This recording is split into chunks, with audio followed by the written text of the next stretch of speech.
Hi guys, what's going on? Matej here. I hope you're doing good. Today I wanted to show you how to create the track Bassador, which I released a couple of months ago. And I hope I can teach you something new and give you some useful arrangement and also producing tips. So the heart of every breakbeat track is a drum loop, and you can get them basically anywhere. So you can go just on YouTube or SoundCloud and pick one you like. You really have to warp the drum loop because if you don't do it, it's not going to fit to the grid of the track.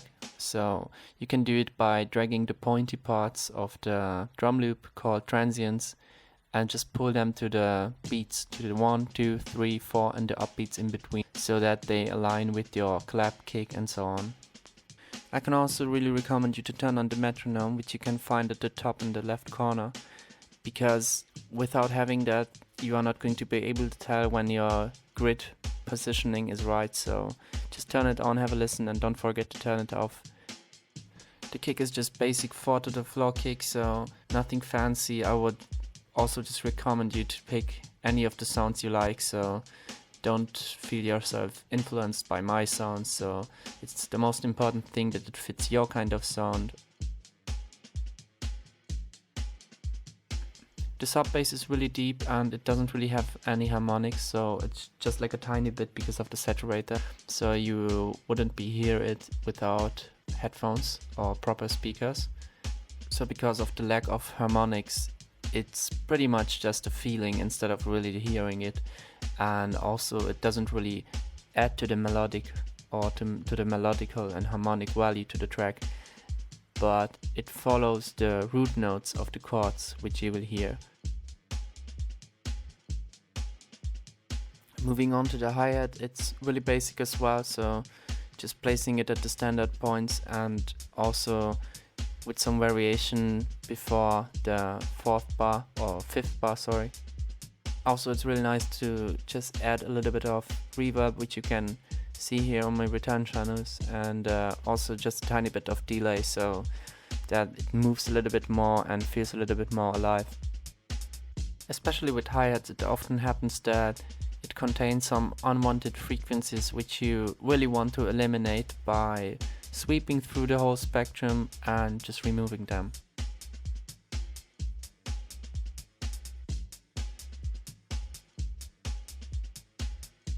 The pad gives a really nice texture and atmosphere to the whole track, and it's actually not written by me, as you can see, but I just pulled in some sample which contained a whole chord already, so not just a single note.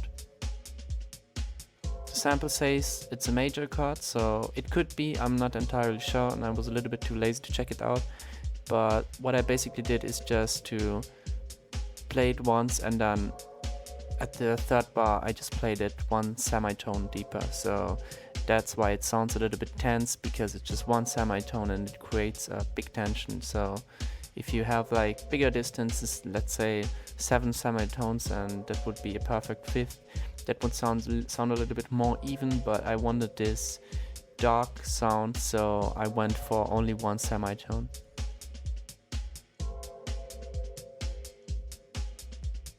For the trance sound, I really just tried out some different kind of synthesizer sounds, and it has also an arpeggiator built in. It's the Codex synthesizer by Waves. It's a really nice analog sounding one. I just used the root notes of the chord, which I used before, to match the harmonic content of the track. So really nice and professional sounding way to fill up the texture of the track is to use groove assists or layering tools or ghost rhythms, or call them however you want to. You can reach them by, let's say, taking a white noise and adding some kind of field recordings and apply some sidechain compression to them, triggered by any kind of percussion. But if you want to go the lazy way, then you can just pick them from any kind of sample library. So this is what I did. As you can see, I also apply sidechain compression here, triggered by my kick, to push it always down whenever it plays.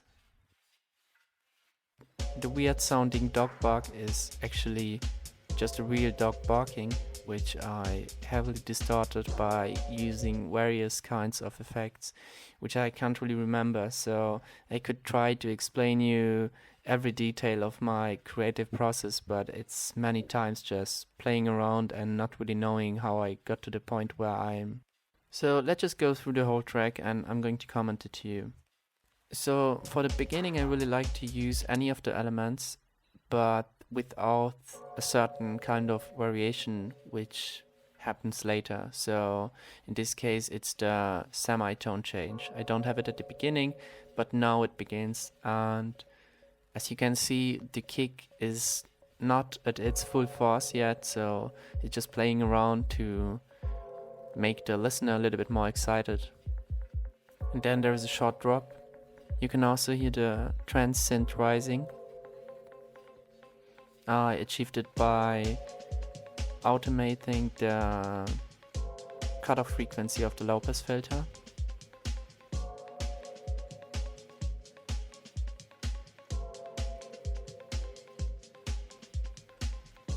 After just 8 bars, I also added the hi-hats because it's a pretty much fast-paced track, so I think I didn't want to wait so long.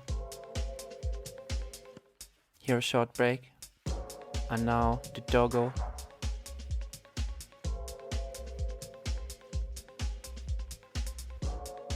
You can see the bassline is really simple, so nothing too crazy going on. Playing the doggo backwards to make it a little bit more interesting and not the same all the time.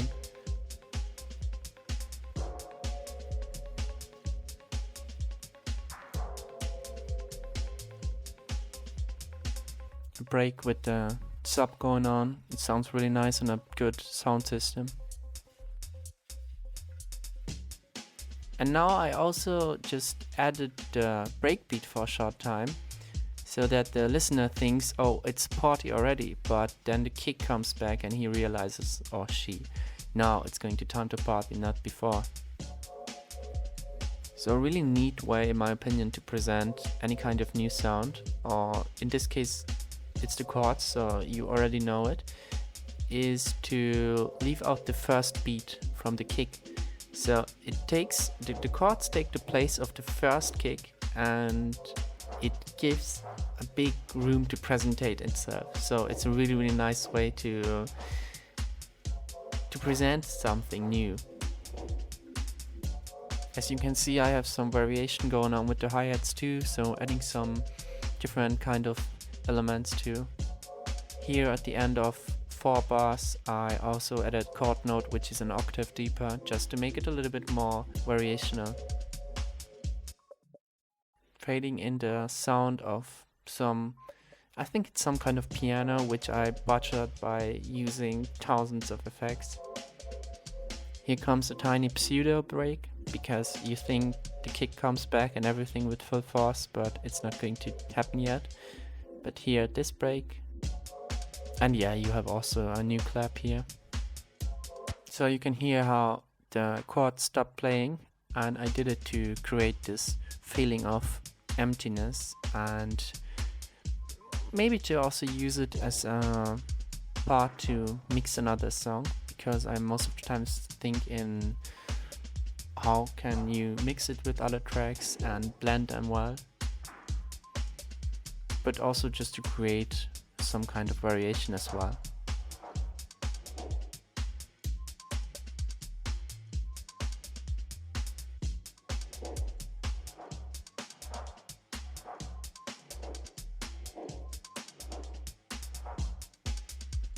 Slowly you can see the groove assistant fading in again.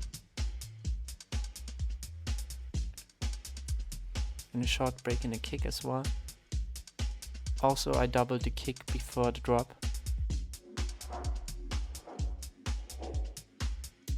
And now the chords are playing an octave deeper, just to make it a little bit more deep and dark and mysterious, and however you want to call it.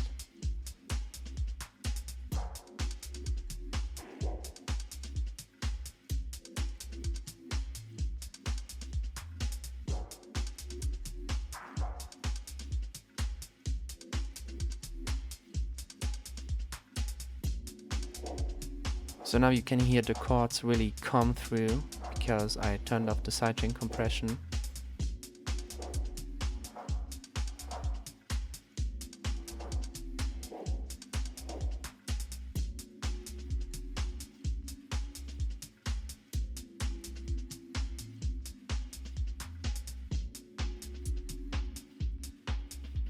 Slowly I'm cutting out the high frequencies of drum loop to make a serious statement and also to begin to end the track actually.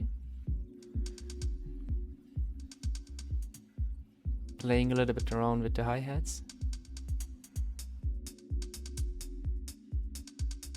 Also you can see that it's really nice to add back any kind of elements, not at the one, but a little bit earlier.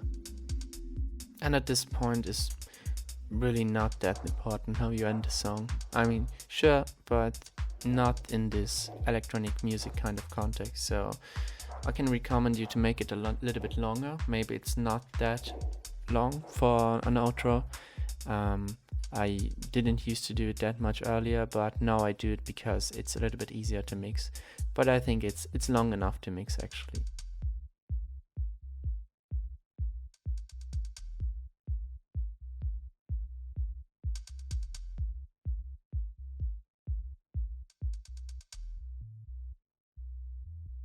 So at the master chain I have the standard things going on, multiband compressor to tame the individual frequency bands.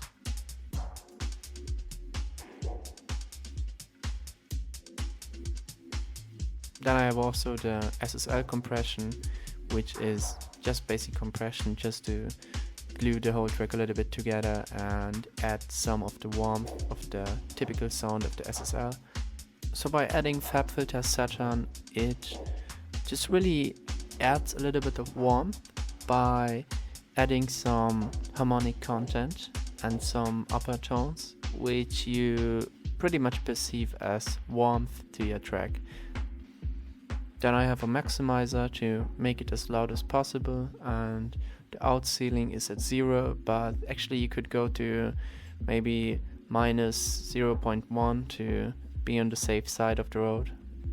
So WLM is used to measure the loudness of the tracks, and most of the times I'm happy when I get my track at around minus 13 LUFS to minus 9, but everything in between is okay because you are not going to get a super loud track when the bass line is not playing as often as in some crazy dubstep track or drum and bass track. So don't make yourself too crazy about it, or don't destroy your track by over compressing it just to get it loud.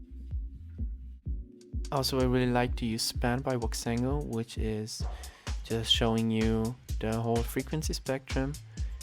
So to someone who plays with CD players, it's really handy to see the waveforms because it's pretty much the same what you see on the screen of the CD players too. So I really like to check it at the end of the track. And now we have come to an end. So let me know how you liked the video, if you found it useful, if you want to have shorter or longer ones, or should I go through any other songs. So I would really love to do any kind of tutorials which you want to see and which you are interested in and can learn the most from. So just write me, and until then I wish you a nice week. Bye.